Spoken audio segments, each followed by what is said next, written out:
Sud Radio, les clés d'une vie, Jacques Pessis. Sud Radio, les clés d'une vie, celle de mon invité. Le journaliste que vous êtes n'a cessé de demeurer dans la note par amour de l'actualité, mais aussi par passion pour la musique. Elle vous a arraché plus de larmes que celles versées par l'héroïne de votre nouveau roman. Bonjour Denis Jambard. Bonjour Jacques Pessis. Alors, journaliste, écrivain, vous avez dirigé différents journaux, Le Point, L'Express, on va en parler de votre parcours. Et là, vous publiez un roman qui s'appelle Une femme sans larmes, qui est un roman passionnant dont on va parler aussi chez Calman Levy. Mais le principe des clés d'une vie, c'est de revenir sur votre long parcours à travers des dates clés. Et la première que j'ai trouvée, je ne sais pas si ça vous dira quelque chose, le 26 janvier 1980, c'est une émission qui s'appelle Samedi et demi, un débat sur l'éducation musicale en France, c'est votre première télé. Vous en souvenez ? C'est lointain dans mon... J'ai pas vraiment la mémoire de ça, parce que j'en ai fait tellement depuis que la première, je ne m'en souviens pas. Mais c'est pas étonnant, parce qu'à l'époque, je dirigeais un journal qui s'appelait Musique, oui, avec un S, que j'avais créé dans le cadre du Point, à la demande de Claude Imbert, mon maître. Voilà. Et Pascal Gallet, 11 ans, jouait du piano, c'était un jeune prodige, et vous aviez évoqué son parcours et vous croyez en lui. Et effectivement, vous parlez de ce journal qui a été un des premiers journaux mensuel consacré à la musique. Je crois que le premier journal consacré à la musique, il a été fondé en 1827 par un certain François-Joseph Fétis, un compositeur belge. Ça s'appelait la Revue musicale. Voilà l'homme de culture que vous êtes. Mais il y en avait plusieurs à l'époque. Il y avait Le Monde de la musique, oui. Il y avait donc notre journal et déjà Diapason qui lui a survécu. Et moi, j'avais souhaité, je dois dire à l'époque, essayer de fusionner les trois, ce qui aurait été une bonne idée. On aurait eu un journal très puissant, mais on avait quand même 35 000 abonnés. Lorsqu'a été prise la décision d'arrêter le journal, faute de ressources publicitaires. Ça peut arriver. Alors, la passion de la musique de Denis Jambard, je crois que ça vient de votre grand-père paternel. Oui, et de mon père. Mon grand-père paternel, qui n'avait aucune formation musicale, avait cet extraordinaire talent que je n'ai pas. Il prenait un instrument, il savait en jouer. Et donc, il jouait du violon, il jouait de la contrebasse, il jouait du piano, il jouait de la guitare. Et il avait la passion de la musique et on avait fait construire une maison au bord de la mer entre Toulon et Hyères et il allait passer des week-ends là-bas exclusivement pour écouter de la musique. Et j'ai grandi aussi chez moi le dimanche matin, j'étais passionnaire et quand je revenais, mon père écoutait de la musique tous les dimanches matins et tous les dimanches matins, et je connais ça par cœur, il écoutait aussi notamment l'ouverture de Guillaume Tell de Rossini. Oui, qui vous passionnait. Et je crois que votre mère jouait du piano et puis elle a arrêté. Ma mère, je ne l'ai jamais entendu jouer du piano. Hélas, vous savez beaucoup de choses, mais tous ceux qui l'ont connue, elle s'est arrêtée quand elle a eu des enfants, et paraît-il, c'était une merveilleuse interprète de Chopin. Alors, votre enfance, vos jeunes années, Denis Jambard, c'est Valréas, en Provence.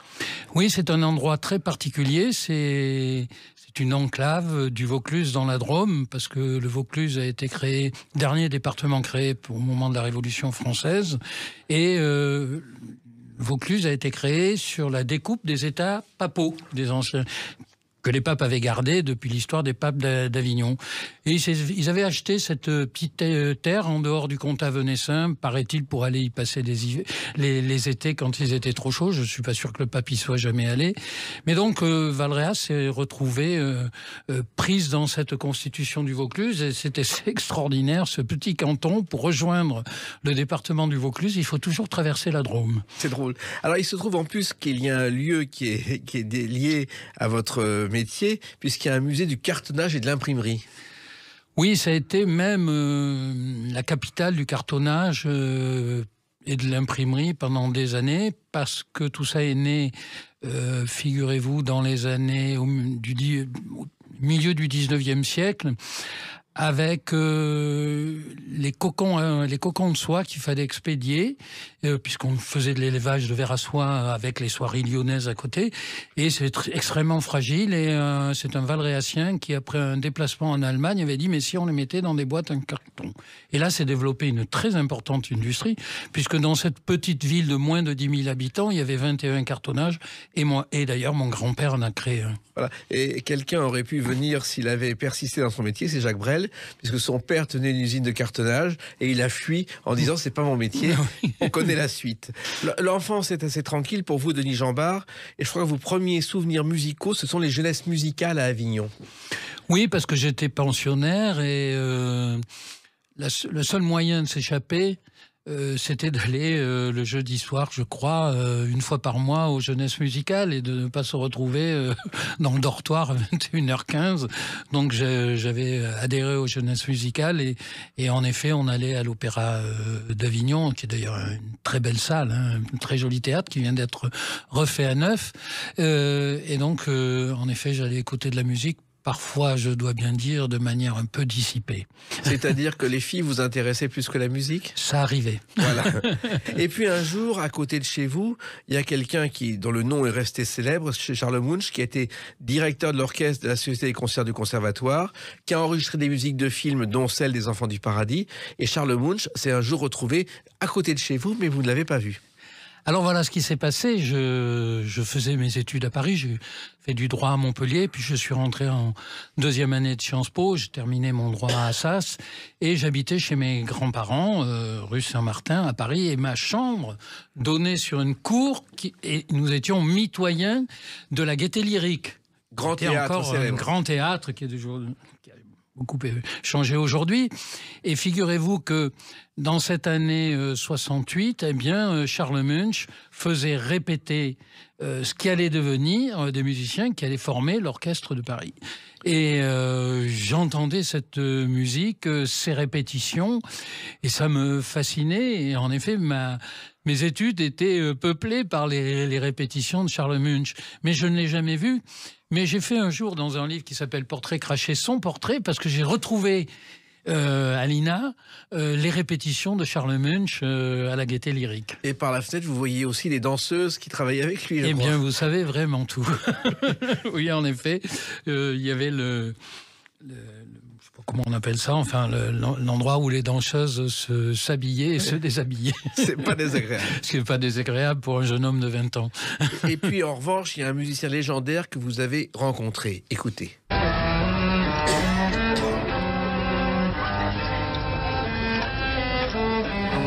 Rostropovitch qui joue devant le mur de Berlin.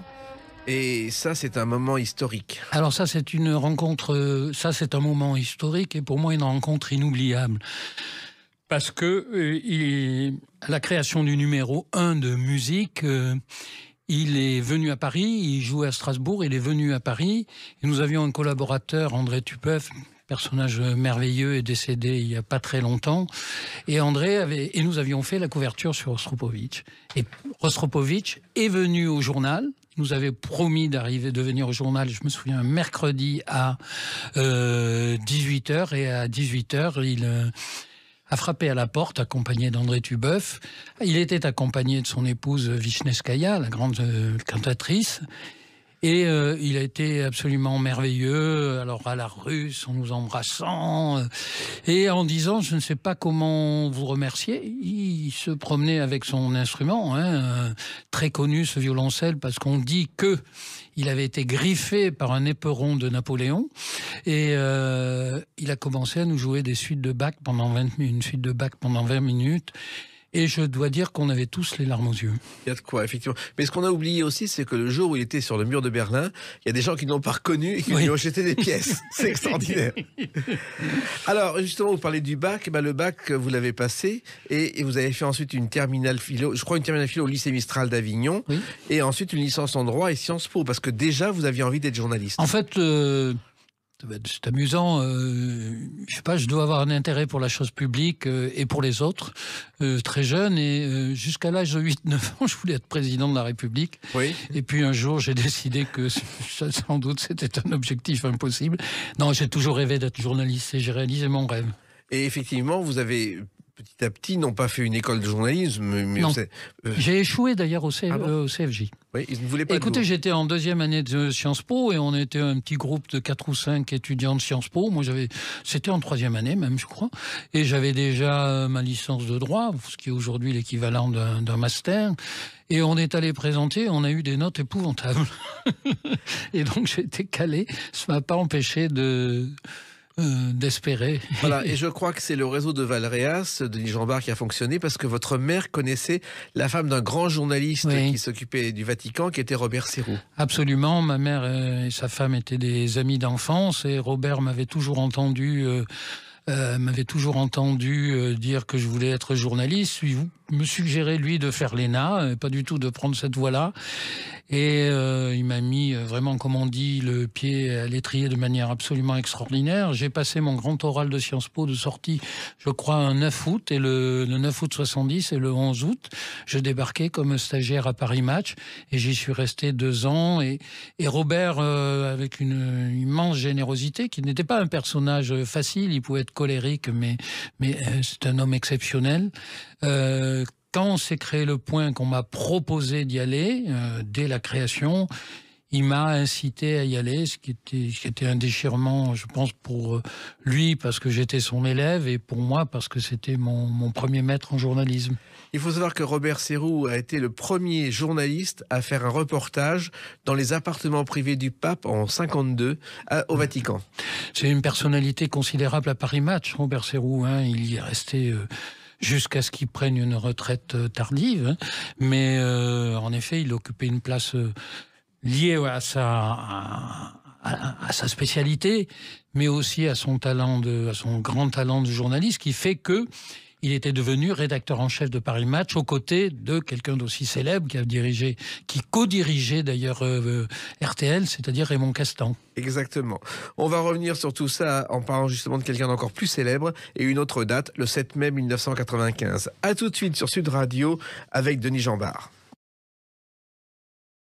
Sud Radio, les clés d'une vie, Jacques Pessis. Sud Radio, les clés d'une vie, mon invité, journaliste et écrivain Denis Jambard. Nous parlerons tout à l'heure de Une femme sans larmes, votre nouveau roman chez Calman Lévy. Et là, on parle d'une date importante, 7 mai 95. Écoutez. Voici le choix des Français, le nom et le pourcentage de la victoire pour le nouveau président de la République. 5e président de la 5e République, Jacques Chirac, 52%. Alors, il se trouve que Denis Jambard, que vous auriez parié des bouteilles de champagne, vous auriez gagné des caisses entières ce jour-là, je suis sûr. Oui, en effet. Vous avez raison. En fait, j'avais fait, je crois que c'est le 2 septembre 95, ou 5, un petit papier dans Le Point, je faisais l'ouverture politique, dans lequel je disais que non seulement Édouard Balladur ne gagnerait pas la présidentielle, mais pas plus que Jacques Delors, parce que j'étais convaincu par ses proches, que je connaissais très bien, qu'il ne se présenterait pas, mais que ça serait Jacques Chirac. C'était un pari assez audacieux, parce qu'il était, je crois, à 11% dans les sondages, ou 12%. Mais j'avais un complice, quelqu'un d'extraordinaire que vous avez sans doute connu, qui était Jean-Marc Lèche, le patron et cofondateur d'Ipsos. Et on avait mis au point une espèce de petite moulinette pour suivre les élections présidentielles, ce qui fait que d'ailleurs, aussi bien en 81 qu'en 88, qu'en 95, qu'en 2002, on s'est jamais trompé, y compris en 2007 et en 2012. Les erreurs ont commencé en 2017 pour ce qui me concerne, et malheureusement Jean-Marc n'était plus là. Mais en effet, j'avais fait, et on considérait que j'étais fou. Tout le monde considérait que j'étais fou, de la même manière qu'on a considéré que j'étais fou quand j'ai publié François Hollande en 2008, après lui avoir expliqué qu'il allait être président de la République en 2012. Oui, et là aussi, il ne le croyait même pas, lui. Eh bien, il l'espérait, mais il n'en était pas encore convaincu. D'ailleurs, la veille de l'élection, il m'a dit « Je n'oublierai pas que tu as été le premier ». Il l'a oublié, mais ça, c'est pas grave. Alors, finalement, ce jour-là, on vous a pris au sérieux en disant « Mais Denis Jambard, comment il a fait pour savoir, pour deviner ?» Alors, on avait mis au point avec Jean-Marc une forme d'examen des sondages qui était d'abord de regarder sur le très long terme comment évoluaient les popularités. Or, on voyait bien que tout doucement, mais il y avait une pente chez Balladur, descendante, et une pente très légèrement montante de Chirac.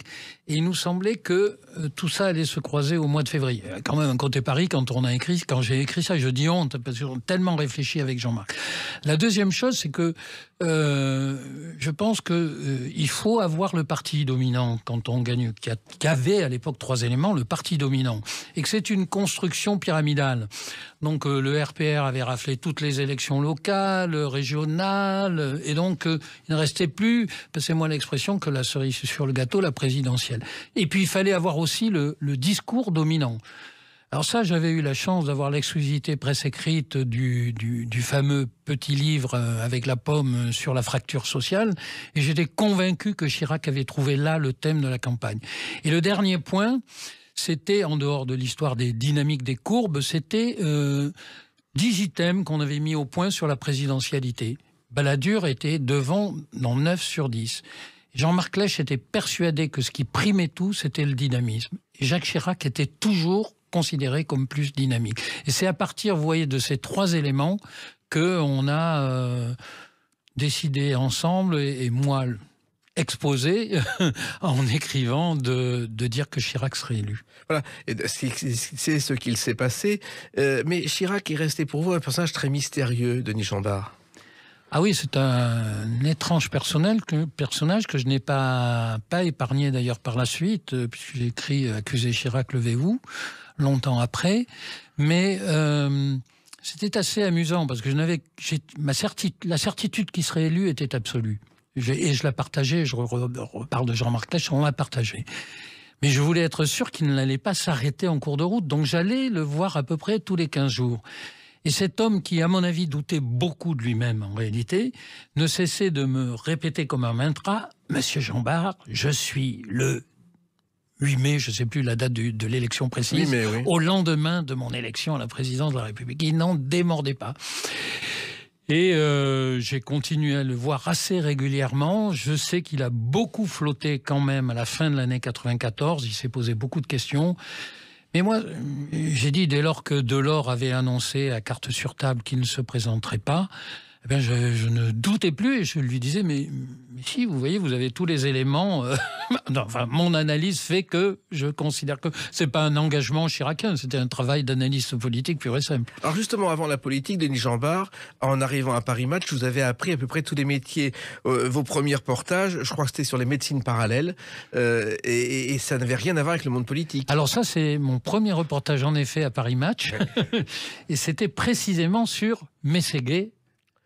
Maurice Mességuet. Maurice Mességuet, grand spécialiste des médecines parallèles. Mais vous savez, à Paris Match, j'étais une petite main, même si j'ai fait des choses assez formidables. Il y avait à Paris Match ce qu'on appelait les grands reporters écrivains, et c'était le rêve de ma vie, c'est un jour de devenir grand reporter écrivain. Mais je faisais les enquêtes et j'ai appris beaucoup de choses avec des journalistes exceptionnels qui étaient assez discrets. En dehors il y avait les grandes signatures, mais il y avait des reporters extraordinaires. J'ai travaillé avec des très grands photographes. Mais en effet, mon premier grand sujet, ça a été Mességuet, et c'est le premier grand sujet que j'ai signé. Voilà, il faut savoir qu'à l'époque, les journalistes travaillaient beaucoup, mais il y avait un café à côté, la Belle Ferronnière, qui était l'annexe de la rédaction. L'annexe de la rédaction, et le restaurant pour la rédaction en chef, c'était chez Joseph, juste en face. On passait plus de temps oui, à Belle Ferronnière que dans le bureau. Absolument. Mais enfin, surtout ceux qui, je dirais, les journalistes les plus en vue. Nous, les petites mains, l'équipe des enquêteurs, on était, et heureusement d'ailleurs, souvent sur le terrain, à faire des sujets qui passaient d'ailleurs 1 fois sur 3, parce que Paris Match, à l'époque, on faisait 3 journaux pour en publier un.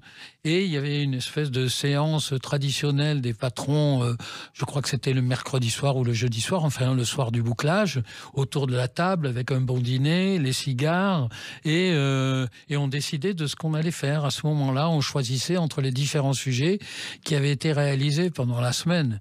C'était une autre époque, naturellement, mais c'était une époque assez formidable, et j'ai appris mon métier là sur le terrain, à travers l'enquête. On m'a envoyé au Cambodge, et donc j'ai découvert ce qu'était la guerre. J'y ai passé 15 jours. J'étais allé pour Raymond Cartier.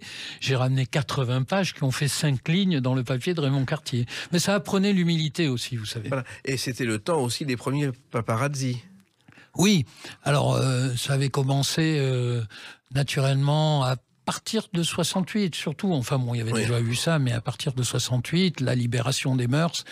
Mais les photographes de Paris Match, c'était pas des paparazzi, c'était vraiment de très grands photographes. Et puis ensuite, donc, vous propose de partir au Point. L'Express, il y a des dissidents, Claude Imbert en tête, et il crée un nouveau journal, Le Point, auquel personne ne croit. Comment arrivez-vous là-dedans, Denis Jambard? Alors, il se trouve qu'une partie de l'équipe dissidente de l'Express, ceux qui allaient devenir les fondateurs du Point, nous les appelions les nonocrates au Point, ils étaient 9, mais en fait, il y en avait 7 journalistes, avait été récupéré par Jean Prouveau, propriétaire à l'époque de RTL et de Paris Match. Et Claude Imbert et 2 autres personnes, Robert Franc et Henri Trinchet, étaient eux affectés à Paris Match.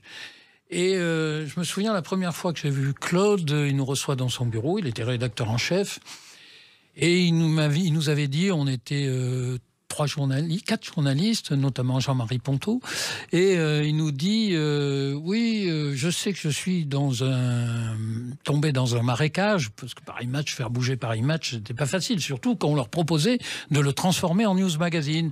Mais j'ai de bonnes bottes. Et je vous assure que c'est la vérité. Je suis sorti, j'ai dit à mes petits camarades, moi, si j'étais lui, j'aurais prévu des cuissards. Et en effet, au bout de 6 mois, ils ont compris qu'ils n'arrivent même pas, à 4 mois, ils n'arriveraient pas à modifier Paris Match. Et donc, ils ont commencé à chercher des capitaux. Et finalement, ils se sont retrouvés avec le groupe Hachette, Simon Nora, qui les a accompagnés et pris la décision de financer le Point, avec donc cette aventure assez extraordinaire. Et moi, j'étais parti quand ça s'est passé, quand ils ont démissionné, j'étais parti en reportage au Cambodge. Oui. Et donc j'arrive, et ils sont plus là. Donc les bottes avaient pris l'eau, donc, et la poudre d'escampette en même temps. Et donc je suis immédiatement contacté par Robert Franc. Ils étaient installés à Puteaux, dans des bureaux, là, pour préparer ce news magazine qui devait être le concurrent de l'Express. Et là, on m'a proposé, ce qui apparemment n'était pas excitant, de prendre la rubrique environnement. Et j'ai pensé que c'était un terrain totalement vierge. Claude Imbert voulait que je passe à la politique, mais je n'avais plus du tout envie d'en faire après Sciences Po, etc. J'étais lassé de tout ça, après mes études de Sciences Po. Et je me suis dit, mais c'est un terrain vierge, et du point de vue de journalistique, de la curiosité, de la découverte, ça va être formidable. Et en effet, je ne l'ai pas regretté, il n'y a que voir ce qui se passe aujourd'hui. Exactement. Une autre date importante pour vous, dans notre sens, c'est le 9 août 2006. On en parle dans quelques instants sur Sud Radio avec Denis Jambard. Sud Radio, les clés d'une vie, Jacques Pessis. Sud Radio, les clés d'une vie, mon invité est Denis Jambard. Nous parlons de votre parcours journalistique et nous parlerons tout à l'heure de Une femme sans larmes, ce roman que vous publiez chez Calman Levy. 9 août 2006, donc on a parlé du début, on arrive à la fin tout de suite. Vous décidez et vous annoncez que vous quittez la direction de l'Express après 10 ans de bons et de loyaux services. Je décide pas de le dire parce que c'était prévu que ça soit à la fin, annoncé à la fin du mois d'août, mais ça sort dans le monde. Et donc, en effet, j'avais été approché depuis 1 an par Hervé de La Martinière qui dirigeait les éditions du Seuil. On m'avait aussi approché pour prendre la direction de l'information de Canal. Et donc, j'ai accepté d'aller au Seuil parce que, d'abord, je m'étais dit, 10 ans dans une entreprise, ça suffit. Au bout de 10 ans, vous savez qu'il y a un cycle qui se referme et qu'il faut inventer de nouvelles choses. Et quand vous avez des gens qui vous ont suivi, que vous êtes obligé de les remettre en cause, j'ai essayé, mais j'ai compris que je n'y parviendrai pas. J'ai pensé qu'il était temps pour moi de partir et de quitter ce journal où j'ai passé 10 années extraordinaires, mais vraiment extraordinaires, parce que quand je suis arrivé, il y avait 2 journaux, l'Express et Lire.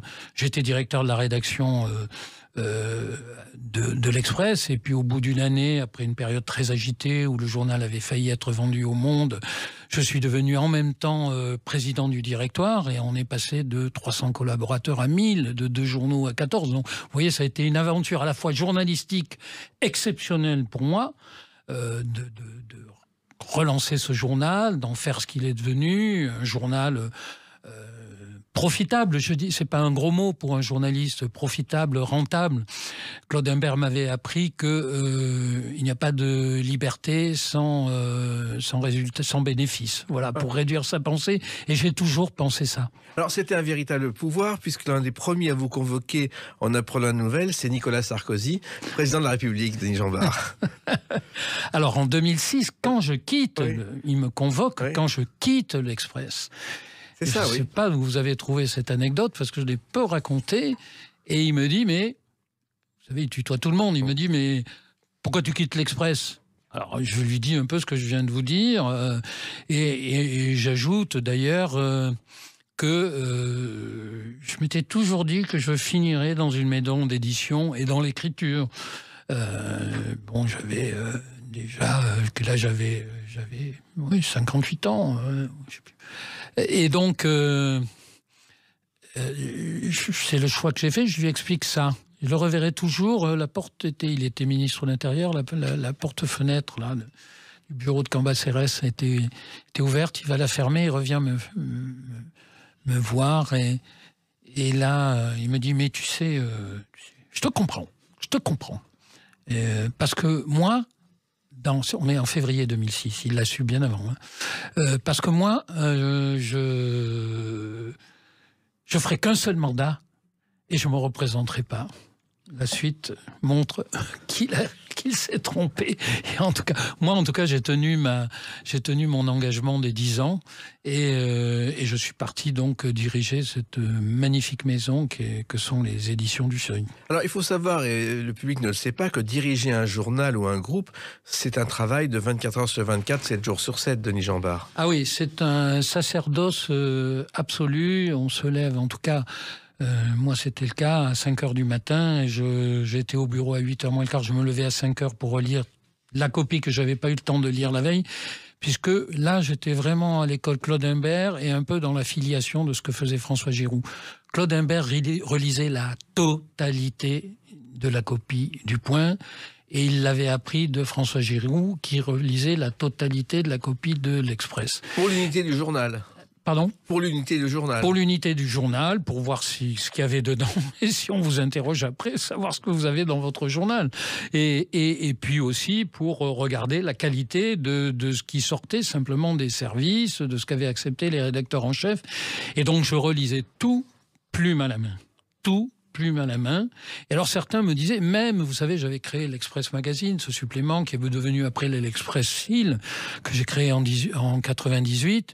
Et les gens me disaient, mais pourquoi tu relis ça ? Il y a des adresses, il y a des téléphones. Je disais souvent d'ailleurs aux grands reporters, vous savez, si sur Paris on met 04 avant au lieu de mettre 01, ça vous coûtera beaucoup plus cher en lecteur que une anecdote que vous avez saisie à Damas ou à l'autre bout du monde.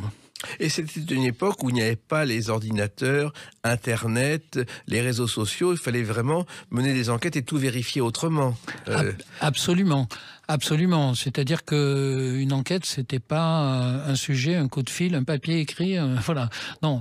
Il y avait la culture de la vérification. Alors, le téléphone, on n'avait même pas... Enfin, dans les années 80, il faut quand même se souvenir qu'on n'avait même pas les téléphones portables. Oui. Donc, on courait beaucoup.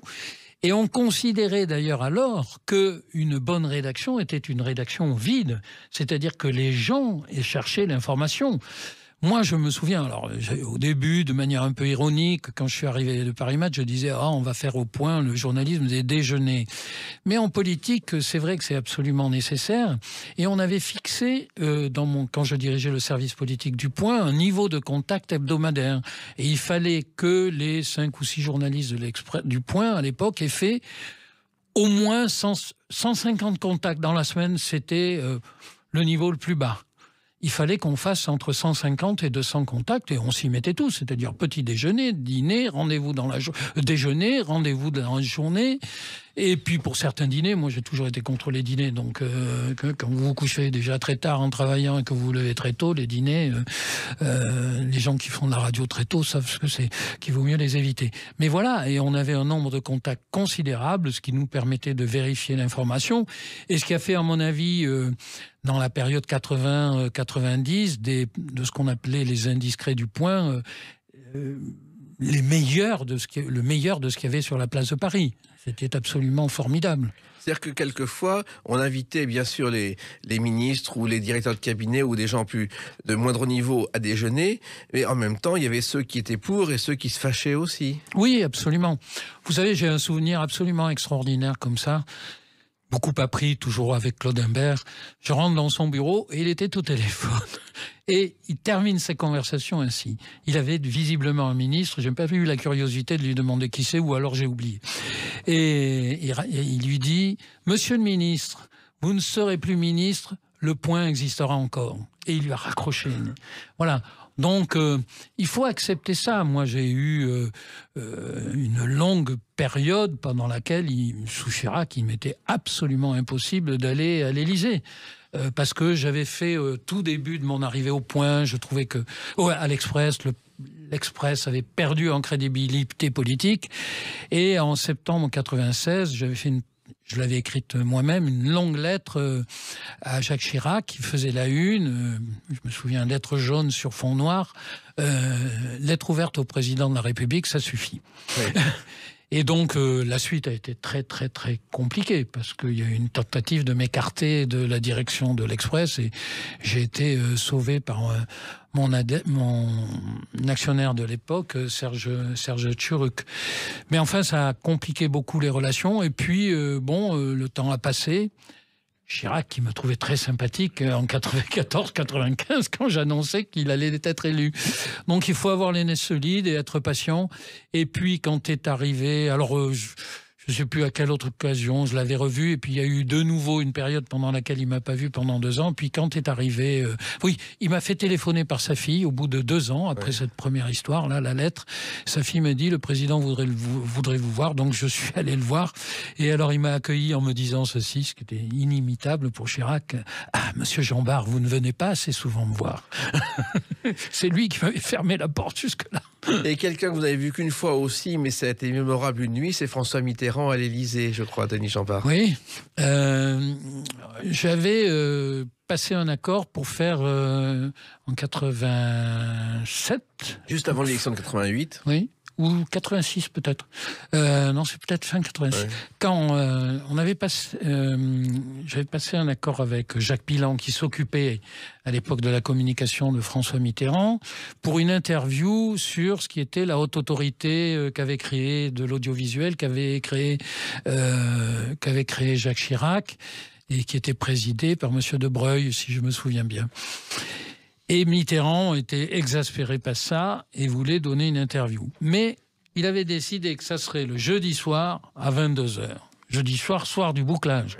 Pourquoi ? Parce qu'il passait dans une émission que nous avions co-créée d'ailleurs avec TF1, puisque TF1 avait un bout d'actionnariat du Point, et le Point avait un bout d'actionnariat de TF1 puisqu'on avait défendu la candidature Bouygues lors de la privatisation. Et donc cette émission que présentait Christine Ockrent avait lieu le jeudi soir. Et ne voulait pas parler avant cette émission. Donc l'émission était un peu préoccupée, l'émission se termine à 22h, il avait dit 22h30, il est arrivé à 11h du soir, parce qu'entre-temps il était allé manger des huîtres chez Lippe pour se remettre de sa performance télévisée, qui avait été d'ailleurs, il faut bien le dire, remarquable, j'en ai le souvenir. Et donc il arrive à 11h du soir, on m'introduit, je le connaissais pas. En fait, je l'avais vu dans des conférences de presse, mais c'était pas moi qui suivais le Parti Socialiste et l'Élysée. Moi, je m'occupais surtout de Matignon et de Pierre Mauroy et de Fabius.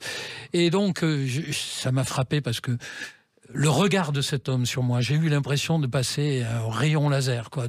Puis, visiblement, l'examen, le scanner était plutôt réussi. Là, il s'est approché de moi de manière sympathique, m'a salué. Et puis derrière moi, il y avait mon assistante, qui était une jolie femme. Et Mitterrand adorait les jolies femmes. Et derrière nous deux, il y avait aussi Manuel Bidermanas, qui était photographe à l'Express, qui avait son photographe de campagne en 1974. C'est le fils d'Isis, par ailleurs. Et donc là, il se détend complètement. Et je vis une scène incroyable. Il se met sur son fameux divan, accoudé. Il me fait mettre à côté de lui sur un fauteuil. Il fait s'asseoir mon assistante qui avait amené le magnétophone. Bidermanas termine ses photos. Il a droit à un fauteuil. Et ses 3 collaborateurs, c'est-à-dire le secrétaire général de l'Élysée, Jacques Pilan Blanco, Jacques Pilan et un conseiller comme presse dont j'ai perdu le nom, sont restés debout pendant les 1h20 de l'interview, les 1h30. On termine à 00h30. Et j'avais de la dynamite, parce que il disait des horreurs sur les membres de ce haut comité. Et donc j'étais pressé de rentrer parce que je m'étais engagé à donner l'interview à 7h du matin pour que nous puissions boucler définitivement à midi et le contenu, déterminer la couverture. Et donc, au moment de partir, je lui dis, mais vous savez, il avait un montage photo de la pyramide du Louvre. Très beau montage photo. Et je lui dis, pour faire une politesse, je lui dis, mais je vois, Monsieur le Président, que vous vivez avec vos grands travaux. Et là, il me prend par le coude, il me dit, ça vous intéresse? Et je dois dire que j'ai eu droit à 20 minutes éblouissante sur le Louvre, la construction de la pyramide, voilà. Après, je me suis empressé de rentrer et j'ai travaillé jusqu'à 3h ou 4h du matin et ils ont eu l'interview à 7h du matin et, fait exceptionnel, Mitterrand l'a rendu à l'heure à midi. Oui, en la regardant. Un autre moment exceptionnel, c'est ce livre dont on parle dans quelques instants à travers une autre date, le 9 février 2022. A tout de suite sur Sud Radio avec Denis Jambard. Sud Radio, les clés d'une vie, Jacques Pessis. Sud Radio, les clés d'une vie, mon invité Denis Jambard. On a parlé de votre passé de journaliste à l'Express, au Point. Et là, le 9 février 2022 est sorti un roman, Une femme sans larmes, chez Kalman Levy, qui est un roman qui raconte l'histoire d'une femme qui travaille pour le Mossad. Le Mossad, qui est l'une des 3 agences de renseignement d'Israël. Alors pourquoi ce livre? Comment est venue l'idée? Alors c'est une assez longue histoire, parce qu'en fait, c'est un livre qui peut se lire, c'est un roman autonome, mais en réalité, c'est le dernier volume d'une trilogie que j'ai commencé en 2017 chez Kalman Levy, parce que j'avais l'idée, au fond, de faire une histoire juive sous forme romanesque avec 3 thèmes. Le premier qui était sur le désenchantement, ça se titrait, le titre était Où cours-tu, William ? C'est l'histoire d'ailleurs qui n'a rien à voir avec moi, d'un journaliste désenchanté. Vous pouvez imaginer que je suis pas du tout désenchanté par le journalisme, dans la passion que j'ai pour ce métier, et qui se trouve, alors, qui a une caractéristique, c'est qu'il aime la musique et particulièrement le jazz, et qui rencontre dans sa vie une chanteuse de jazz, et il y a un lien très fort qui se crée entre ces 2 personnages, mais qui ne va pas jusqu'à une relation, c'est un lien affectif très fort, mais qui ne va pas à une relation sexuelle, etc. Ils ne sont pas amants. Le deuxième livre, c'est l'histoire de la petite fille de ce William, qui s'appelle Mara, et qui voit tous ses pas, qui est avocate et qui défend une femme musulmane, croyante, mais qui est soumise de manière épouvantable par son mari qui se radicalise et qui le tue. Et donc cette jeune avocate brillante, pénaliste, la défend, et à la suite de ça, toute sa famille est massacrée dans un attentat terroriste. Et donc le thème du numéro 2, c'était la violence. Mais elle est accompagnée dans tout ça par cette fameuse chanteuse de jazz qui était tellement attachée à ce William, à son grand-père, qu'elle s'attache à sa petite fille. Et on découvre dans le deuxième livre qu'elle est agent du Mossad. Voilà. Et donc c'est ce qui fonde le 3e livre. C'est cette femme qui, on est en 2030, elle a 76 ans, Et le thème du livre, c'est les remords et les regrets. Et elle revit sa vie et tout ce qu'elle a fait. Alors, le Mossad, c'est quelque chose qu'on connaît mal en France. D'ailleurs, c'est tellement secret qu'on ne sait rien, puisque ça ne dépend de personne. Quand on écrit un roman sur le Mossad, il faut encore se procurer des renseignements, Denis Jambard. Oui, j'ai beaucoup travaillé. De toute façon, c'est pas un livre en l'air comme ça, vous voyez. Ça m'a demandé beaucoup de recherches et j'ai réussi à trouver quand même beaucoup de livres, notamment aux États-Unis, mais aussi des traductions en France sur le Mossad. Alors, c'est la partie visible de l'iceberg. Il y a encore une partie invisible, puisqu'on dit que 1000 assassinats ont été opérés par le Mossad.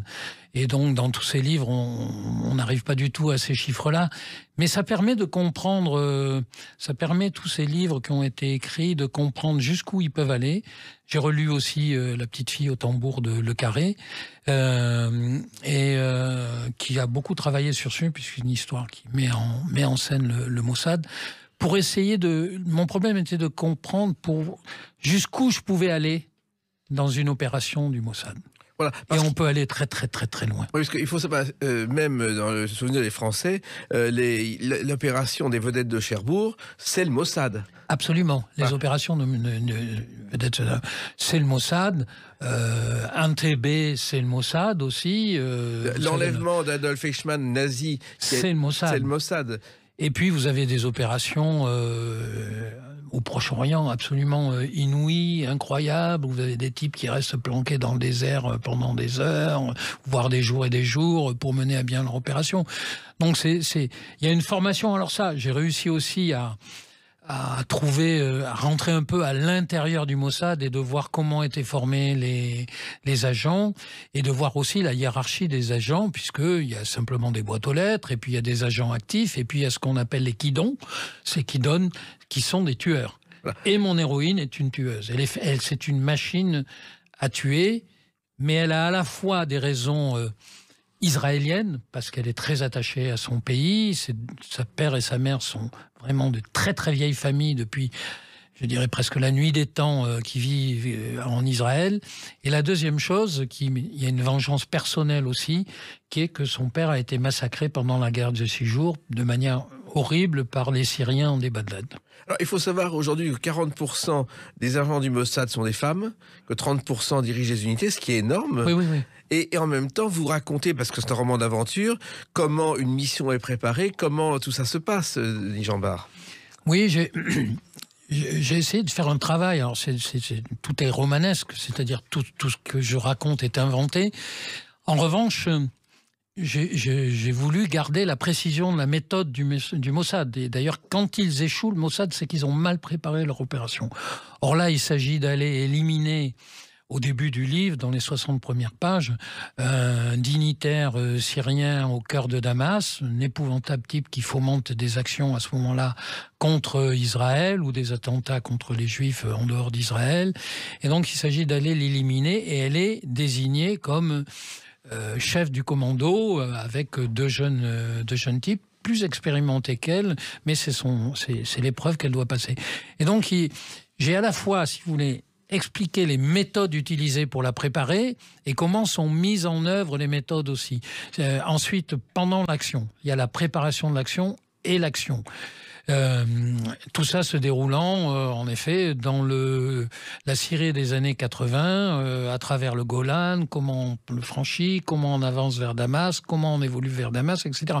Il m'a fallu d'ailleurs retrouver des cartes de l'époque et les noms des routes, les quartiers, comment fonctionnait Damas à cette époque pour promener, entre guillemets, mon héroïne à travers la Syrie et Damas pour qu'elle mène à bien l'opération. Et ça permet de créer aussi une sorte de suspense, parce qu'il y a des étapes permanentes là-dedans et il y a des accidents de parcours, bien entendu. Bien sûr, il y a un côté James Bond dans cette héroïne. Quand on lit votre roman, on est dans un roman d'Ian Fleming, parce qu'il y a des rebondissements sans arrêt et surtout des surprises et des méthodes. Oui, on ne peut pas faire un récit en permanence linéaire, à mon avis, quand on écrit des romans de ce type. Donc il faut qu'il y ait des accidents de parcours. Il faut que parfois la méthode bafouille, parfois ça ne se déroule pas comme prévu. il y aura une opération en Italie qui tourne pas de la manière dont elle espère et qui va faire beaucoup de dégâts. Elle est amenée à éliminer une femme dont elle n'imaginait pas qu'elle serait obligée de le faire parce qu'elle découvre à ce moment-là que c'est un agent double anglo-syrien. Et donc, le livre est peuplé de ce que je pense être, à travers tout ce que j'ai lu, la vie souterraine d'un agent qui doit tuer. Oui, sous différentes identités, qui oublie jusqu'à son nom quand il mène une enquête. Oui, alors, l'avantage, si vous voulez, comme elle est quand même une chanteuse au départ lyrique et ensuite une chanteuse de jazz. C'est la couverture c'est sa vocation originelle. C'est ce que son père et sa mère voulaient qu'elle fût. Or, la vie va en décider autrement. Elle sera d'abord un agent opérationnel du Mossad, mais le Mossad, sachant les talents qu'elle a, va prendre ce métier de chanteuse comme couverture pour ses opérations, ce qui lui permet de se déplacer très librement au gré des concerts qui sont calés sur les opérations qu'elle doit mener, quand elle doit mener une opération, parce que par ailleurs, elle fait une carrière lyrique modeste et ensuite une carrière de chanteuse de jazz brillante. Oui, et en même temps, il y a la matière à un film d'action à la James Bond, justement, parce que toutes les actions que vous racontez, c'est du cinéma. Oui, je le pense. Je préfère d'une certaine manière la référence à Le Carré, oui. Parce que je pense que c'est un peu plus complexe et moins, si vous voulez... il y a beaucoup de spectaculaire dans les opérations, mais il y a une dimension psychologique chez mon héroïne, chez Nahama, qui est beaucoup plus complexe que celle que peut avoir James Bond. Oui. Voilà. Mais en même temps, les anciens du Mossad se reconvertissent. Il y a un certain Avner Avraham qui, lui, a fondé une agence qui conseille les producteurs, les metteurs en scène sur les actions à mener. Et c'est un ancien du Mossad. Ben voilà, vous voyez. Alors justement, si justement elle se passionne pour la musique et elle est chanteuse, elle a joué Cendrillon de Rossini. Et vous, il y a quelqu'un qui vous a marqué justement dans cet univers et qui pourrait être proche de votre héroïne.